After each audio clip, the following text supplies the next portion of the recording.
شروع اللہ کے نام سے جو بڑا مہربان نہایت رحم والا ہے۔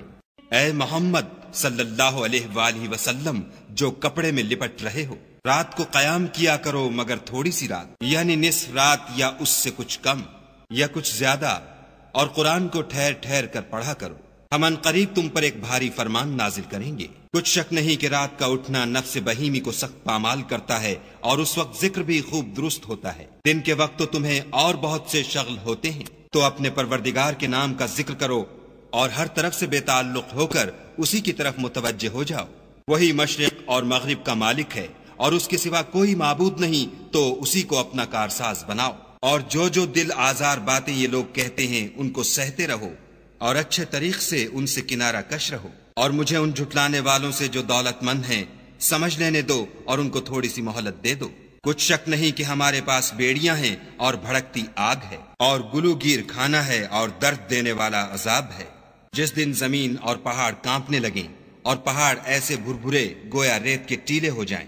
اے اہل مکہ، جس طرح ہم نے فرعون کے پاس موسیٰ کو پیغمبر بنا کر بھیجا تھا، اسی طرح تمہارے پاس بھی محمد صلی اللہ علیہ وآلہ وسلم رسول بھیجے ہیں جو تمہارے مقابلے میں گواہ ہوں گے۔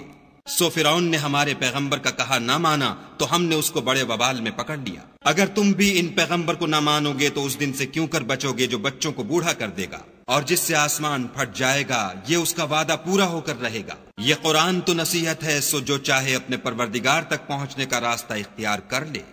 تمہارا پروردگار خوب جانتا ہے کہ تم اور تمہارے ساتھ کے لوگ کبھی 2/3 رات کے قریب اور کبھی آدھی رات اور کبھی تہائی رات قیام کیا کرتے ہو، اور خدا تو رات اور دن کا اندازہ رکھتا ہے۔